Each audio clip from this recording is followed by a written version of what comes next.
Voilà, donc on bénit le Seigneur. On va aller maintenant directement dans le livre d'Esther, dans la Bible, dans l'Ancien Testament. Donc, nous allons lire dans le livre d'Esther un passage qui nous intéresse particulièrement par rapport à l'époque dans laquelle nous sommes entrés particulièrement et qui ne s'améliorera pas du tout, mais qui va continuer donc à se détériorer.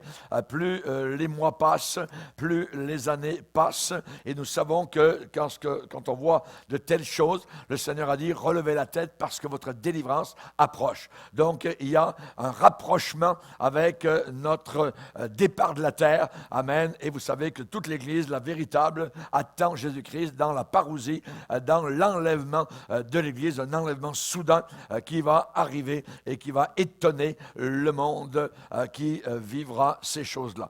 On va lire dans Esther, chapitre 4, et on va lire particulièrement donc à partir du verset 12. Esther, chapitre 4, verset 12.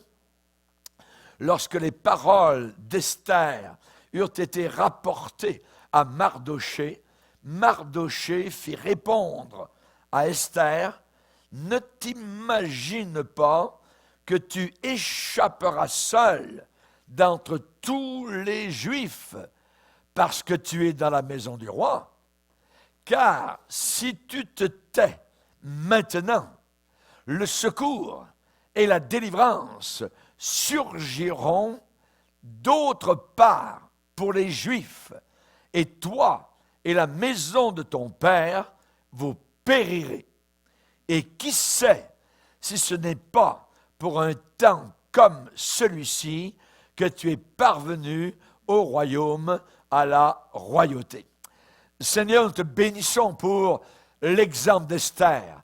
Nous te demandons de nous aider à comprendre quelle est la pensée du Saint-Esprit, afin que nous puissions appliquer notre cœur à la sagesse. Apprends-nous à bien compter nos jours. Nous te demandons, Seigneur Jésus, que cette sagesse puisse nous être accordée dans ta grâce et dans ta grande bonté. Aide-nous à comprendre, Seigneur, la puissance de l'Évangile, dans le nom de Jésus-Christ. Amen. Et tout le peuple dit Amen. Amen. On peut s'asseoir, frères et sœurs. Alléluia. Nous allons parler particulièrement d'un défi spirituel qui a eu lieu donc du temps d'Esther. Et ce défi spirituel, eh bien, existe encore aujourd'hui avec nous dans l'Église de Jésus-Christ. Et là, nous avons donc les paroles de Mardochée qui ont été données à Esther, qui était reine à l'époque, donc qui était parvenue, c'était une juive, avec un tri au milieu de toutes les beautés, je dirais, des jeunes filles de l'époque. Et le roi avait choisi Esther. En réalité, c'est Dieu qui avait permis que le roi choisisse Esther. Et nous savons que maintenant, elle était donc, elle avait les allées et venues libres dans le palais royal. Et là est arrivé un problème, c'est que la nation juive était sur le point d'être exterminée sous l'inspiration de Haman, qui haïssait donc les Juifs et voulait exterminer totalement tout le peuple juif. Et là, justement, il y a eu donc ce sauvetage. Si vous connaissez l'histoire, la reine Esther, donc, a sauvé à l'époque le peuple juif.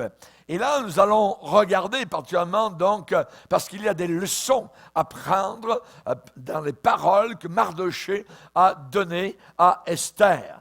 Esther lui a dit, si tu te tais maintenant, si tu ne parles pas au milieu de tout le gouvernement royal, si tu ne fais rien entendre, alors que ton peuple à l'extérieur est sur le point, sur le tranchant, d'être exterminé par l'épée, toi juive, si tu ne fais rien à l'intérieur du palais royal, si tu te tais maintenant, le secours va venir. Parce que Dieu a un plan pour son peuple juif, le secours et la délivrance surgiront d'autre part. D'ailleurs, Dieu va te mettre sur le sellette. Dieu va te mettre de côté si tu te tais. Et donc, il faut que tu parles. Sinon, eh bien, la délivrance va arriver d'ailleurs. Dieu va utiliser quelqu'un d'autre. Et toi et la maison de ton père, vous périrez. Vous périrez, voyez. Et qui sait, donc Mardochée achève sa parole à Esther en disant, et qui sait si ce n'est pas pour un temps comme celui-ci que tu es parvenu au royaume. Qui sait si ce n'est pas pour un temps comme celui-ci. Le soleil se couche sur le monde. Actuellement, nous voyons que la nuit est en train de venir. Nous sommes au crépuscule de l'humanité. Et là, les paroles qui ont été dites par Mardochée à Esther ont une résonance tout à fait particulière pour chacun d'entre nous, les chrétiens. Et là, évidemment, on voit qu'il y avait un temps de danger mortel. C'était un temps de grand danger pour le peuple juif. Si tu te tais, si tu ne parles pas, si tu ne dis rien en faveur des Juifs, eh bien, le secours, la délivrance va arriver d'ailleurs. Ça va se faire. Dieu n'abandonne pas le peuple d'Israël. Donc, nous particulièrement, nous pourrions penser en disant, eh bien, oui, on vit dans une génération qui est pas mal misérable et ça aurait été bien mieux de vivre dans une autre génération. Ça aurait été plus facile, voyez. Beaucoup ont cette pensée-là en se disant, eh bien, on aurait aimé naître dans d'autres temps, et nous sommes nés trop tard, voyez. Et là, nous sommes actuellement dans une génération que nos pères, même dans la foi, n'ont jamais vécu, voyez. Et donc, ça aurait été merveilleux de vivre dans un temps où il n'y avait pas autant de troubles que dans le nôtre. Avant, il y avait des temps de réveil spirituel. Aujourd'hui, réveil, on peut chercher, il y a des faux réveils, oui. Il y a des fausses doctrines, il y a des faux docteurs, ça on n'en manque pas. Mais un véritable réveil spirituel, on n'a pas encore vécu comme cela a existé dans d'autres générations. Voyez, aujourd'hui, nous sommes dans un temps d'apostasie. Et Timothée, sache que dans les derniers jours, il y aura des temps difficiles. Les hommes seront égoïstes, amis de l'argent, fanfarons, hautains, blasphémateurs, rebelles à leurs parents, ainsi de suite. Donc, on voit que nous avons toutes les couleurs de l'apostasie décrites et peintes dans les pages de la parole de Dieu. Sache bien que ça va être comme cela. Alors que nous l'aimions ou que nous ne l'aimions pas, nous sommes là. Nous sommes là, on ne peut pas ne pas être là. Nous sommes nés dans cette génération-là. On est là, voyez, et on ne peut pas s'en extirper. On ne peut pas donc échapper à ce que nous voyons et entendons chaque jour. Donc, mais cependant, ce n'est pas la première fois que le peuple de Dieu s'est trouvé dans des temps d'obscurité, des temps noirs. Ce n'est pas la première fois. Voyez, si vous connaissez bien votre Bible, vous n'avez qu'à penser particulièrement à Jérémie. Jérémie, de son époque, c'est un prédicateur de l'Évangile, et il va déclarer « Je suis chaque jour un objet de moquerie ». Voilà ce qu'on faisait de la prédication. À l'époque de Jérémie, on se moquait des véritables prédicateurs. Il va dire « Tout le monde se moque de moi ». Toutes les fois que je prêche, il faut que je crie, voyez. Je prêche contre la violence, je prêche contre l'oppression, voyez. Et la parole de l'Éternel est pour moi un sujet d'opprobre et de risée chaque jour. Chaque jour, Jérémie était ridiculisé. Voyez? Donc, évidemment, c'était un temps vraiment assez terrible. Si vous prenez du temps du prophète Ésaïe, eh bien, là encore, peut-être vous n'auriez pas aimé vivre à cette époque-là. Du temps d'Ésaïe, les gens, tout ce qu'ils cherchaient, c'était le matérialisme, ajouter maison à maison, champ à champ, voyez, accumuler de l'argent. Malheur à ceux qui ajoutent maison à maison, qui joignent champ à champ, jusqu'à ce qu'il n'y ait plus d'espace et qu'ils habitent tout seuls au milieu du pays. Voyez? Donc, les propriétaires terriens, ils cherchaient évidemment donc l'argent. Malheur à ceux qui de bon matin courent après les boissons enivrantes. Donc, les buveurs, aujourd'hui, les drogués, tout ça, courent après les boissons enivrantes et qui, bien avant dans la nuit, sont échauffés par le vin.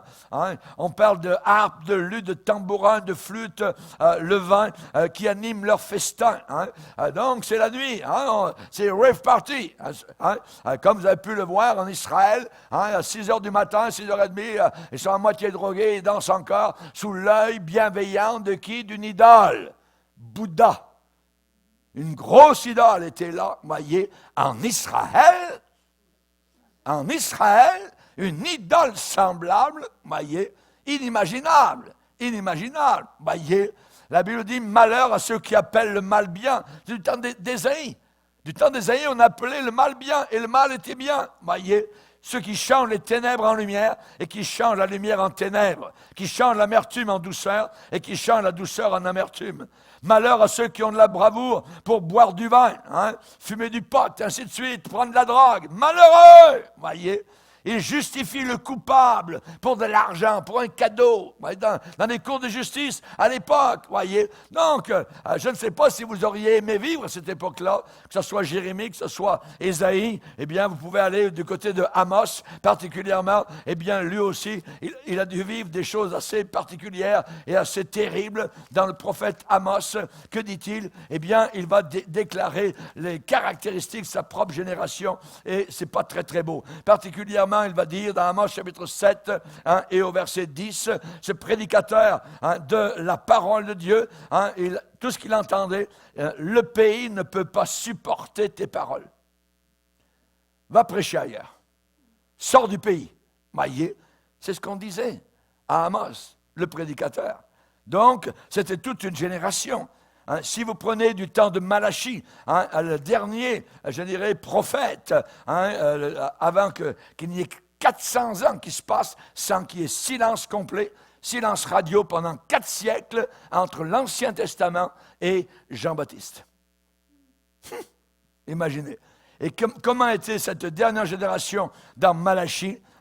Eh bien, il disait au Seigneur, Dieu leur dit, je vous ai aimé profondément. Et eux, ils répondaient, en quoi tu nous as aimés?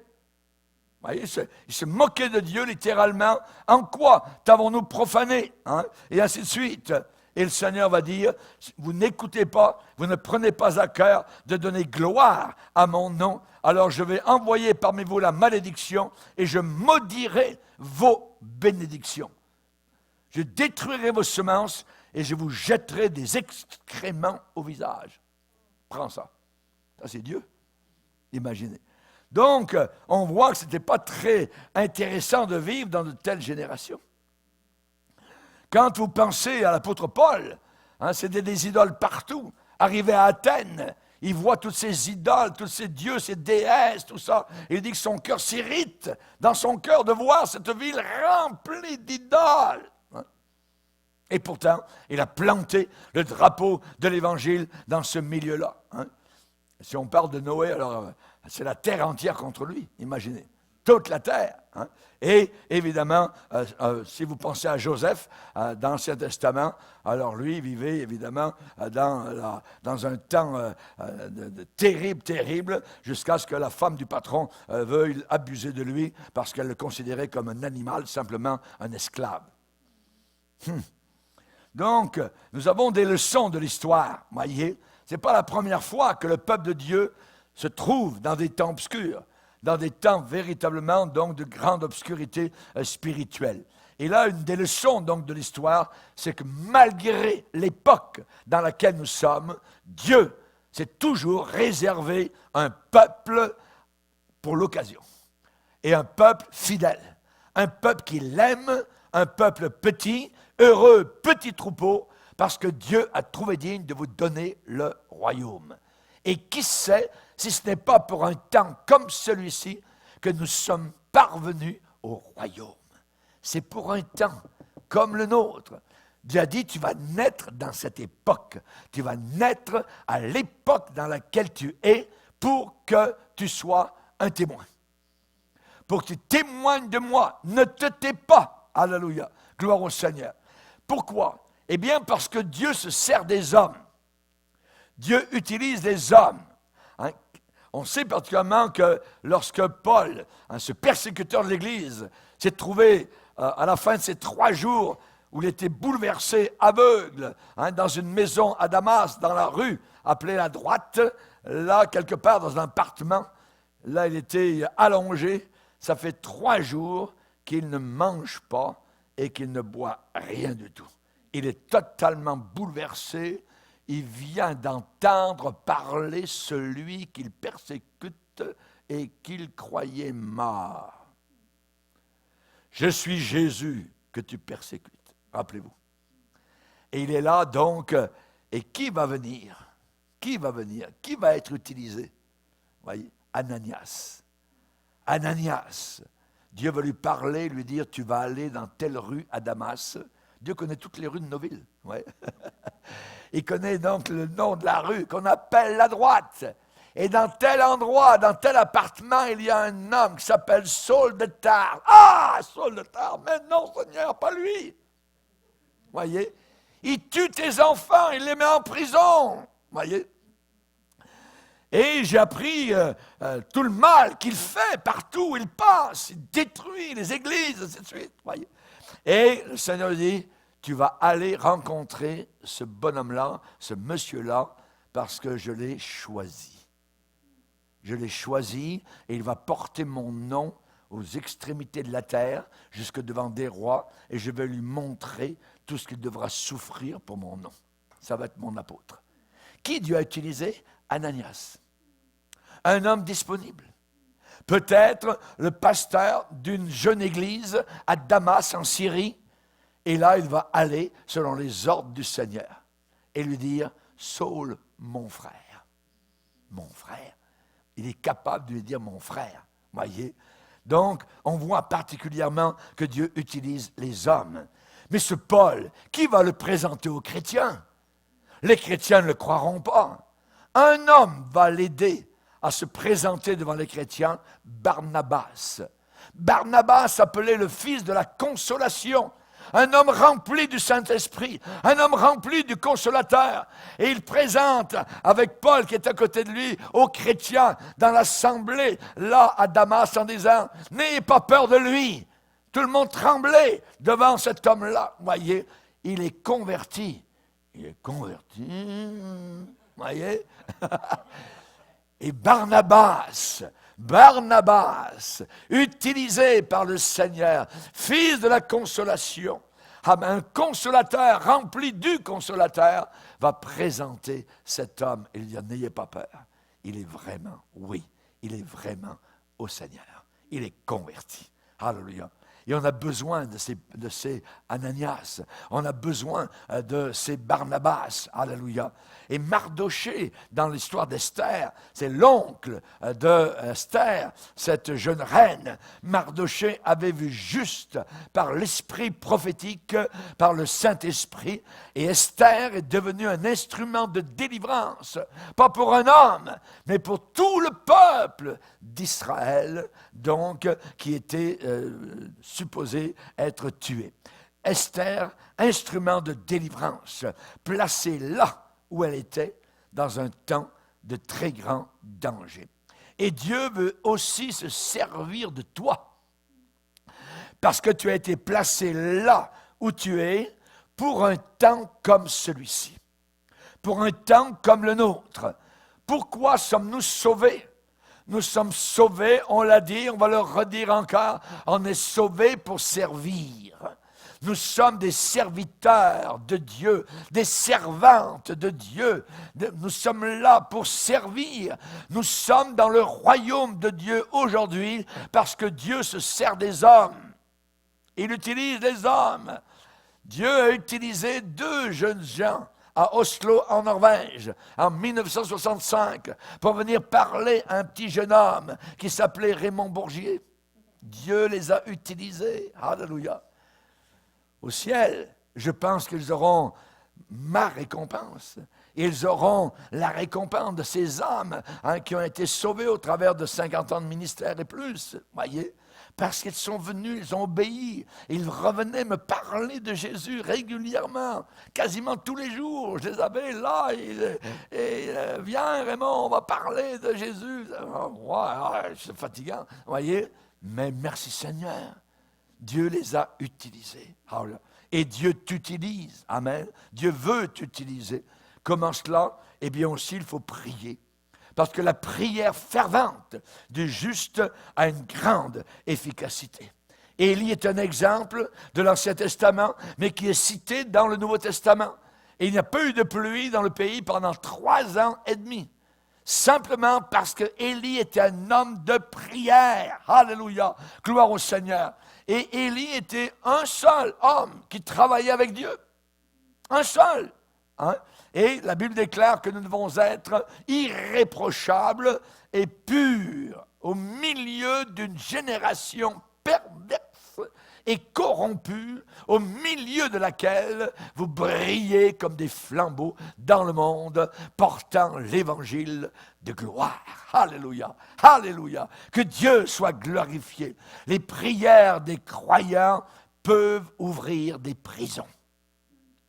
Rappelez-vous quand l'apôtre Pierre était en prison à Jérusalem, il est dit qu'à Jérusalem, tous les chrétiens se sont réunis et ils priaient quasiment jour et nuit pour Pierre, qui devait être décapité, qui devait être tué par l'épée. Et là, particulièrement, ils ont prié, jusqu'à ce qu'un jour, il y ait un bruit à la porte. Quelqu'un est allé ouvrir le Judas, à regarder. Oh! La petite jeune fille est retournée à l'intérieur, à la réunion de prière, a dit « Pierre est là !» C'était Pierre qui était là. Leur prière venait d'être répondue.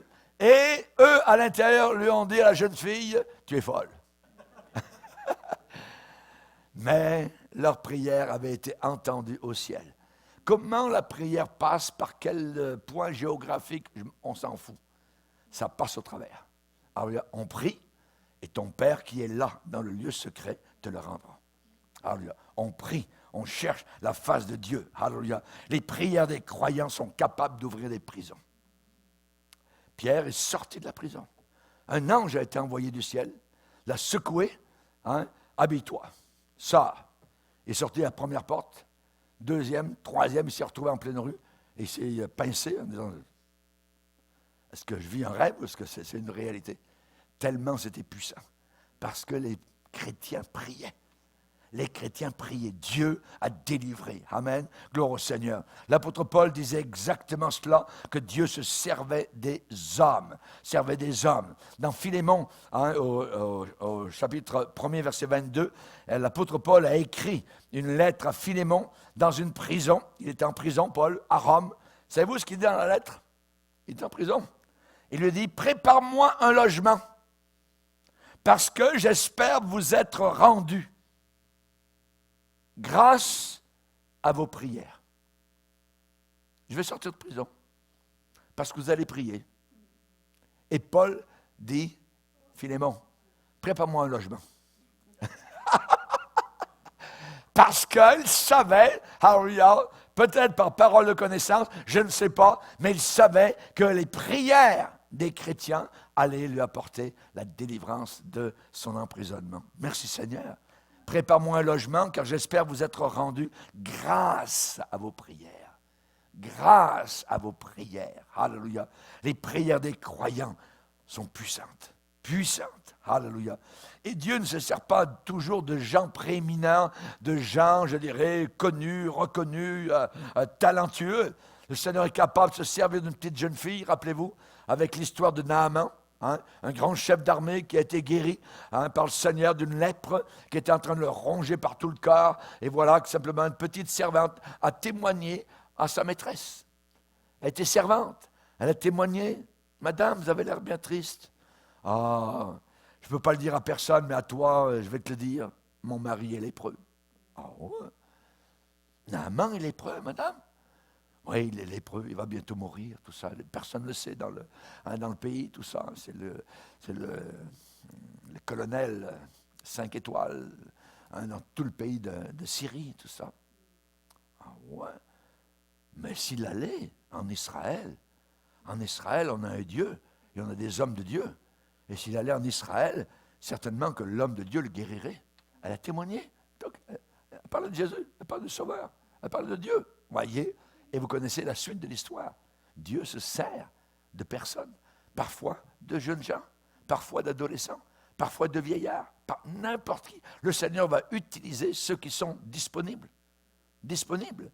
Si vous avez à la maison une vieille tasse, voyez, une vieille tasse, peut-être qu'elle est ébréchée sur le dessus. Peut-être que l'anse, elle est cassée, il n'y en a plus. Et à côté, vous avez une belle tasse, voyez, qui vient de Chine. Et là, vous avez particulièrement aucune brèche dessus. L'anse est vraiment délicate, tout ça. Mais vous regardez au fond, ça n'a pas de sens. Qu'elle est sale. Qu'allez-vous prendre? Vous allez prendre la petite tasse ébréchée qui n'a pas d'anse parce qu'elle est propre. Amen. Vous allez l'utiliser, vous allez boire avec ça. Et le Seigneur, c'est la même chose. Dieu va utiliser ce qui est propre, même si c'est un peu pas parfait, tout ça, mais c'est propre. Alléluia. Et c'est ainsi que le Seigneur veut utiliser chacune de nos vies. Alléluia. Il a utilisé Marie-Madeleine à la résurrection. C'est elle qui est allée dire aux hommes, les hommes forts, il est ressuscité. Tu es une femme, toi. Tu as eu des hallucinations. Ils n'ont pas cru, voyez. Et c'est uniquement, ils ont dû faire l'aller-retour pour... ils auraient dû comprendre la première fois, mais ils n'ont pas saisi quand Dieu a utilisé Marie-Madeleine. Dieu a utilisé quelqu'un de disponible, dont le cœur était ouvert, qui est allé voir, voyez, et qui a vu le tombeau vide. La Bible dit que beaucoup de miracles et de prodiges se faisaient au milieu du peuple par les mains des apôtres. Par les mains des apôtres. Par les mains des apôtres. Les mains des apôtres, des mains visibles. Voyez, beaucoup de miracles par des gens ordinaires, par des petites gens, des gens simples, voyez, comme le petit garçon qui a offert à Jésus son lunch, voyez, et dit, moi je peux donner mon lunch, Seigneur, et le petit lunch, le Seigneur en a fait des milliers de lunchs, voyez. Donc, si nous donnons le peu que nous avons, le Seigneur est capable de le multiplier. Le Seigneur donne des talents à chacun selon sa capacité, selon notre capacité. À nous d'utiliser, évidemment, donc, ce talent. Dieu, qu'est-ce qu'il a choisi? La Bible déclare que Dieu a choisi, non pas les choses grandes de ce monde, les choses belles, les choses puissantes. Il a choisi les choses folles du monde pour confondre les sages. Dieu a choisi les choses faibles du monde pour confondre les fortes. Les choix de Dieu. Dieu t'a choisi. Alléluia. Ne te tais pas. C'est pour un temps comme celui-là que le Seigneur t'a appelé au royaume. À la fin de la Deuxième Guerre mondiale, après les bombardements qui avaient eu lieu en Europe, terribles, et il y a eu une église, particulièrement, qui avait été bombardée en Allemagne, et il y a eu des réparations qui ont été faites, donc après la guerre, par les soldats américains. Et il y avait une statue du Christ qui était là, et ils l'ont recollée un peu plus parce qu'elle était toute cassée d'un côté et d'autre. Et finalement, il n'y avait pas de main. Ils n'ont pas retrouvé les mains donc, dans cette église. Et particulièrement, donc, les mains ont été perdues. Et un GI américain a écrit en dessous de cette statue, placée juste en dessous, il a dit « Je n'ai pas d'autres mains que les vôtres. » Je n'ai pas d'autres mains que les vôtres. Donc le Christ était là, dans la statue, évidemment. On n'adore pas les statues, mais le Christ n'avait pas de mains. Il y avait les bras, mais pas de mains. En dessous, le GI a marqué « Je n'ai pas d'autres mains que les vôtres. » C'est une réalité. C'est une grande vérité. Le Seigneur n'a pas d'autres mains que les nôtres. Et il veut utiliser nos mains. Avant que Jésus nous quitte pour monter au ciel, il a remis le ministère de l'Évangile entre nos mains. C'est passé de ses mains à nos mains. C'est à nous, évidemment, d'agir. Allez prêcher l'Évangile. Celui qui croira sera sauvé. Celui qui ne croira pas sera damné. Donc, il faut y aller. Celui qui croit en moi fera aussi les œuvres que je fais. Nos mains sont l'extension des mains de Jésus pour que partout dans le monde où un chrétien se trouve, des gens puissent savoir, puissent connaître l'attouchement des mains de Jésus. Alléluia. Vous, au contraire, vous êtes une race élue, un sacerdoce royal, une nation sainte, un peuple acquis, afin que vous annonciez les vertus de celui qui vous a appelé des ténèbres à son admirable lumière. Qu'il fait bon à ton service. Nous chantons ce cantique, Alléluia, qu'il fait bon à ton service, Seigneur. Comment devons-nous servir le Seigneur? 3 manières dans la Bible. 3 manières. On sert le Seigneur tout d'abord avec joie. Si vous servez le Seigneur de manière dure, non, Dieu, il ne veut pas. Voyez? C'est à peu près comme donner notre argent dans la dîme et les offrandes à reculons. Dieu aime celui qui donne avec joie. Et la Bible déclare, servez l'Éternel avec joie. Avec joie. Hein? Venez avec allégresse en sa présence. L'Éternel est bon. Sa bonté dure toujours. Sa fidélité de génération en génération. Alléluia. Donc on sert l'Éternel avec joie. On est joyeux dans l'Église du Seigneur. On parle de Jésus avec joie. Madame, j'ai une bonne nouvelle à vous donner. Alléluia. On a une bonne nouvelle. Vos péchés sont pardonnés si vous croyez. Et vous pouvez savoir dès maintenant sur la terre que vous allez aller au ciel. Ah oui? Pas besoin d'attendre la mort? Non! Si vous attendez la mort, ça va être vraiment la mort éternelle. Donc c'est maintenant, je vous donne une bonne nouvelle. Donc on sert l'Éternel avec joie. On a une bonne nouvelle à apporter.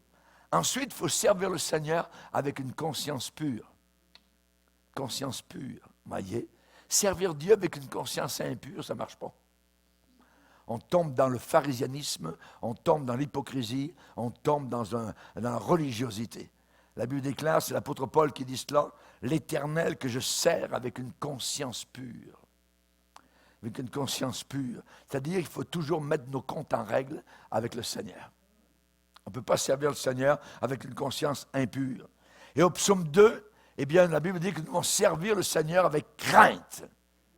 Avec crainte. Amen. La crainte de Dieu est le commencement de la sagesse. Alléluia. J'aimerais vous rappeler que la vie du croyant est conduite. Nous sommes conduits. Il n'y a pas de hasard avec Dieu. Ce n'est pas par hasard que Esther s'est retrouvée dans le palais royal à cette époque-là, avec Haman, qui avait comme planification de détruire et d'ensanglanter les rues de Suse, de tout le royaume d'Assuérus. Notre vie n'est pas le jouet du hasard. On est guidé, on est conduit par Dieu. Tout est planifié. Alléluia. Gloire au Seigneur. Amen. Alléluia. Et évidemment, donc, on sait que dans Esther, quelque chose de particulier dans le livre d'Esther, c'est que jamais vous ne voyez le nom de Dieu mentionné. Le nom de Dieu n'est pas mentionné, mais on peut dire que la présence de Dieu est partout. À chaque événement, à chaque page, on ressent que Dieu est derrière. À chaque tournant, alléluia, de l'histoire d'Esther, Dieu est présent. Alléluia.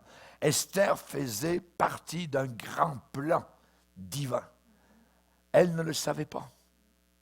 Mardochée lui a rappelé, si tu te tais, la délivrance va venir d'ailleurs. Mais tu as été placé pour cette époque-là afin que tu parles. Ne te tais pas. Parle en faveur de ton peuple. Voyez? Et donc, Esther a fait partie d'un plan qu'elle commençait à voir, à se dessiner sous ses regards. Elle est devenue une participante, pas d'une coïncidence tout à fait étrange. Non. Voyez? La Bible dit que tout concourt au bien de ceux qui aiment le Seigneur. La motivation, je dirais, l'huile du moteur chrétien, c'est l'amour. On aime le Seigneur. Toutes choses concourent, convergent au bien de ceux qui aiment le Seigneur. De ceux qui aiment le Seigneur. Alléluia. Gloire au Seigneur. Et il y a beaucoup de choses dans nos vies. Beaucoup de choses qui arrivent, voyez. Et je dirais que parfois, beaucoup de ces choses n'ont pas de sens. Ça n'a pas de sens. Comment ça se fait? Voyez? Mais il y a d'autres facteurs qui rentrent en ligne de compte. D'autres facteurs. Hein? Et je dirais particulièrement si vous prenez un puzzle. Vous prenez un puzzle, vous savez, il y a un casse-tête. Il y a des morceaux, il y a beaucoup de morceaux. Voyez? Si vous prenez simplement 3-4 morceaux d'un puzzle, d'un casse-tête, ça n'a pas de sens. Ça n'a pas de sens. Voyez? Zéro. Mais quand vous mettez tous les morceaux ensemble, quel beau château! Hein? Donc, c'était un château qui était caché derrière. Mais si vous ne preniez que quelques-uns des petits morceaux, ça n'a pas de sens. Notre vie n'a pas de sens aussi, avec les petits morceaux épars ici et là. Mais derrière tout cela, il y a un grand château qui est en train de se former. Alléluia. Merci Seigneur. Merci Seigneur. Alléluia. Quand les dames, les cuisinières à la maison font un gâteau, voyez, elles font ça avec toutes sortes d'ingrédients. Qu'est-ce qu'elles mettent? Voyez? Hein? Elles mettent du sucre, hein, mettent de la farine, on met des œufs. Ça n'a pas de sens. Puis ensuite, on remue ça, essayez de goûter ça. Berk, c'est pas bon. Ouais. Mais vous mettez ça dans le four, chauffé, voyez, à 400 degrés, tout ça, pendant, je ne sais pas, je ne fais pas des gâteaux. Mais vous sortez quelque chose, oh, quel beau gâteau. Ah, quel bon goût. Mais au départ, ça n'avait pas de sens. Du sucre, de l'huile, de la farine, des œufs, voyons. C'est comme ça notre vie. Des fois, on a expérience des œufs. Parfois, on a expérience farine. On a plein la bouche, voyez. Et ça n'a pas de sens. Et ensuite, on passe ça au four. On souffre, on pleure, tout ça. Et le Seigneur, il monte. Voyez, il monte ça. Pourquoi? Parce qu'il sait que bientôt, on va sortir quelque chose qui a beaucoup de bon sens. Je ne savais pas. Seigneur, si j'avais su, tu aurais pu monter un peu plus. Non. Mais c'est pour vous dire que nos circonstances, amen, Dieu les connaît. Amen. Et il contrôle toutes choses ici-bas sur cette terre. Amen. Il a un plan. Il y a un plan dans l'esprit du Père, dans la pensée du Père, pour chacune de nos vies individuelles. Chacune de nos vies individuelles. Voyez, la vie d'un chrétien ne doit pas être considérée comme une série, je dirais, d'événements isolés. Non, absolument pas. Voyez, on ne croit pas au hasard dans l'Église du Seigneur. On ne croit pas à la chance. On ne croit pas au trèfle à 4 feuilles. On ne croit pas au vendredi 13, et blablabla, et ainsi de suite, voyez. Nous ne sommes pas des superstitieux, absolument pas. Nous croyons que la main de Dieu nous conduit, que la main de Dieu nous dirige, et que rien n'arrive ici-bas dans notre propre vie si sa permission n'a pas été accordée. Amen. Alléluia. Je connais les projets que j'ai sur ta vie. Amen, dit le Seigneur dans Jérémie 29. Alléluia. Projets non de malheur, mais des projets de bénédiction. Le Seigneur nous aime. Alléluia. Et c'est ce que Mardoché a dit à Esther. C'était sa nièce. Elle avait perdu ses parents dans les guerres, ainsi de suite. Elle était toute seule. Et c'est son oncle, Mardoché, qui l'élevait. Et là, particulièrement, nous voyons que Mardoché avait été captif des envahisseurs de Babylone qui étaient venus en Israël. Et Esther, sa nièce, était donc avec lui. Les parents de la nièce étaient morts certainement dans une victime de guerre, tout cela. Et cependant, le Seigneur connaît toutes choses.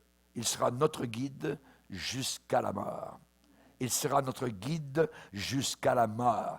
Les vainqueurs, généralement, quand ils revenaient des champs de bataille, ils emmenaient avec eux dans leur pays de belles jeunes filles, des jeunes hommes avec des talents pour le gouvernement. On voit qu'il y en avait 3 particulièrement qui ont été ramenés de Jérusalem, Shadrach, Meshach, Abednego, Daniel aussi. C'était justement pour faire de eux des gens dans le gouvernement, pour changer leur culture, changer leur pensée. On a même changé leur nom, voyez, pour faire d'eux de véritables Babyloniens. Voyez, rien n'y a fait. Lorsqu'on les a mis face à des statues, ils ont dit « No way ». Que tout le monde adore la statue, jamais de la vie n'adoreront cela. Pourquoi? Parce que nous connaissons la loi de notre Dieu. Tu ne te feras pas d'image taillée, ni de représentation quelconque des choses qui sont dans les cieux. Tu ne te prosterneras pas devant elles et tu ne les serviras pas. Et quand là, le test est arrivé, alors que tout le monde s'agenouillait, et si quelqu'un restait debout, il risquait la mort, eh bien, ces jeunes gens ont dit, on va mourir s'il le faut, mais nous allons obéir à Dieu. L'obéissance à Dieu surpasse l'obéissance à des commandements païens. Amen. Alléluia. Et Dieu, vous connaissez la fin de l'histoire. Alléluia. Particulièrement, on sait que le Seigneur a revendiqué leur cause. Et quand on voit notre vie du point de vue du ciel, c'est totalement différent. Totalement différent. Vous êtes déjà passé sur une autoroute en construction. Et là, on fait passer à côté tout ça, puis ensuite, bing, bang, tout ça, puis là, puis ça dure pendant 2 kilomètres, à 50 kilomètres à l'heure, ainsi de suite, tout ça. Ensuite, hop, virage là, hop, virage là, ça n'a pas de sens, ça, puis bang, bom, bom, ça, mais si vous étiez en hélicoptère, et puis que vous voyez tout le champ, voyez, vous verriez que toute l'autoroute est en train d'être refaite pour faire une belle autoroute. Le problème, c'est que nous, quand on est en train de conduire, on ne voit pas plus loin que nos 2 yeux. Tandis qu'en haut, eux, ils voient. D'en haut, ils voient depuis le début des travaux jusqu'à la fin des travaux. Et Dieu a un plan. Il voit le début et il voit la fin. Ce qui t'est arrivé dernièrement n'a pas été par hasard. Dieu a vu cela. Dieu connaît cela. Et il permet cela parce que lui, il voit depuis l'hélicoptère céleste. Alléluia. Amen. Alléluia. Il sera notre guide jusqu'à la mort. Jusqu'à la mort. Alléluia. Gloire au Seigneur. Particulièrement, les morceaux de l'autoroute n'ont aucune compréhension à nos regards. Ce qui nous arrive, il faut voir notre vie du point de vue du ciel. Du point de vue du ciel, de l'éternité. Et c'est la raison pour laquelle l'apôtre Paul pouvait dire, c'est la raison pour laquelle nous ne perdons pas courage. C'est pourquoi, ayant ce ministère, selon la miséricorde qui nous a été faite, nous ne perdons pas courage. C'est pourquoi nous ne perdons pas courage. Et lors même que notre homme extérieur se détruit, notre homme intérieur se renouvelle de jour en jour. Alléluia. Gloire au Seigneur. Amen. Alléluia. Dieu donne selon nos besoins. Il accorde selon nos besoins. Il connaît nos besoins. Il connaît même le nombre de nos cheveux. Il n'y en a pas un seul qui tombe à terre sans qu'il ne le sache. Voyez? Souvent, nous, on agit comme « Ah, oh, Dieu m'a oublié, Dieu, il ne sait pas. » Non, il sait tout. Il connaît tout. Son œil parcourt toute la planète Terre, voyez, en même pas une seconde. Tout partout. Il est sur l'eau de la montagne, il est en bas dans la vallée, il est au fond de la mer, il est partout. Il est avec les sous-mariniers, il est avec les aviateurs, il est partout, partout. Il connaît tout, il sait tout. C'est formidable. Amen. Alléluia. Et nous disons, il ne sait pas. Il ne sait pas. Il sait même un cheveu qui tombe à terre. Vous voyez, il sait là l'endroit. Hein? Ça veut dire qu'il sait où nous sommes aujourd'hui. Nous sommes dans sa main. Alléluia. C'est merveilleux d'être dans la main du Seigneur. Alléluia. Merci Seigneur. Et évidemment, on pourrait se dire, c'est difficile d'être chrétien à l'époque dans laquelle nous sommes. Voyez, est-ce qu'on va s'en sortir? Eh bien, Dieu, lui, va pourvoir à tous nos besoins pour qu'on s'en sorte. Pour qu'on s'en sorte. Voyez, alléluia, gloire au Seigneur. Noé s'en est sorti. Lot s'en est sorti à Sodome et Gomorrhe. Antipas, à Pergame. Il y avait là un groupe de chrétiens, là où Satan avait son trône. Il y avait encore la lumière. Alléluia. Et nous devons être lumière, alléluia, dans notre génération, pour un temps comme celui-ci. Nous ne sommes pas nés il y a 100 ans en arrière. Et nous ne sommes pas nés non plus pour plus loin. Nous sommes nés là, à l'époque où nous sommes. Et c'est là, dans cette époque, que Dieu nous a placés pour être sa lumière. La Bible déclare que Paul, il dit dans une épître, « Saluez bien les gens de la maison de Néron. » Les gens de la maison de Néron. Néron était le gouverneur en chef, était le César. Voyez, dans le gouvernement. Il y avait des chrétiens dans la maison de César. Mais comment ces gens ont-ils été sauvés? Dans le palais royal, l'Évangile est parvenu jusque dans le palais royal.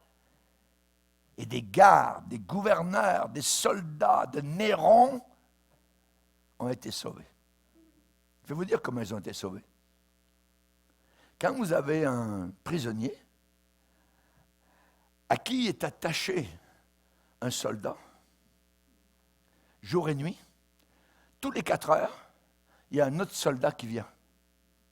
Pendant 4 heures, que va faire le prédicateur? Il ne peut pas faire autrement que de parler de Jésus. Et quand le soldat finit son quart, il est sauvé.